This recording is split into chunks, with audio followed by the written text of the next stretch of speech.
Hi there, I'm Scratch Manga, and today I'm going to be reviewing JoJo's Bizarre Adventure Part 1. This is a story about Jonathan Joestar and how he confronts his arch-enemy Dio. The story begins where Dio, after his father dies, comes into Jonathan's life because Jonathan's father owes Dio a favor. And at the beginning we also get an introduction to the Stone Mask, which has interesting vampire abilities.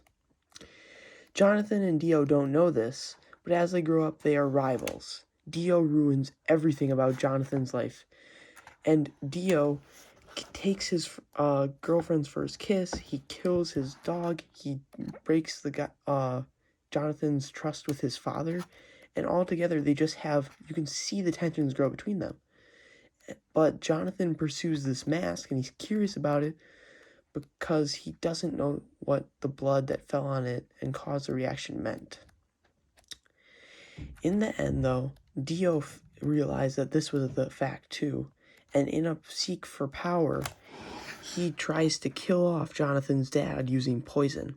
But the symptoms were the same as when his father died, and Jonathan discovers this and is able to prove it, which leads to him getting the police ready to arrest Dio. But when they come, Dio puts on the stone mask and gains the vampire abilities. This leads to him being almost invincible. And this is where the first book ends.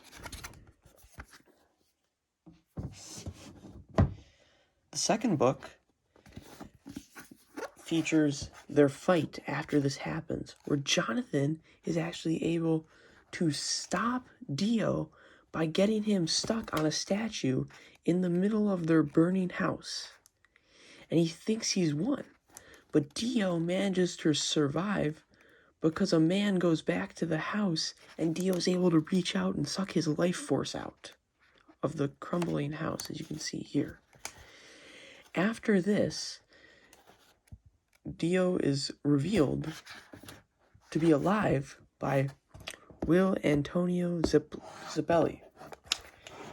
And after this, it's actually a very interesting thing where Dio travels to London and stops Jack the Ripper from becoming a thing, which is really interesting how they tied history into this story.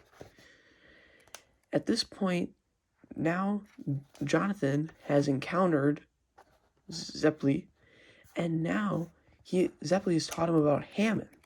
And this leads him to get into several conflicts, starting with Jack the Ripper, that lead him closer to Dio, all around Hammond. And it's very interesting because the sunlight that is imbued through Hammond is able to transmit into the vampires and the Dio's slaves and destroy them. The art in these fights is amazing, and they're choreographed absolutely amazing. It's a very, very interesting read. The one thing I will say is toward the end of Book 2 and into the beginning of Book 3, it did feel like it was dragging a little bit. But as we push past the conflicts of Jonathan and these other figures that he's fought that Dio has taken under his control, we push into the final clash between Jonathan and Dio, which is an absolutely amazingly choreographed fight where actually Zeppelin dies to save Jonathan in these fights. But it all leads to the final showdown between Dio and Jonathan. And in the end, Jonathan's Hammond is able to overcome Dio, but Dio's not going to be taken down that easily. Dio cuts off his own head in order to stay alive. And this is where it gets really interesting. His head is later discovered by one of his old slaves. And therefore, Jonathan is left to believe that he's dead, but in reality he's alive. And then, at the end of this part, when Jonathan is getting on his honeymoon cruise, it is revealed Dio is alive, and he explodes the ship to take Dio down with him, with his wife escaping, his new wife escaping with a baby. And this is where part 1 ends. Absolutely amazing art at the end of the story. So what are my thoughts on JoJo's Bizarre Adventure? Like I said, a very, very, very interesting read. I very much enjoyed it, and I'm extremely glad that it was recommended to me. I did feel like at the end of book 2 and the beginning of book 3, it did drag a little.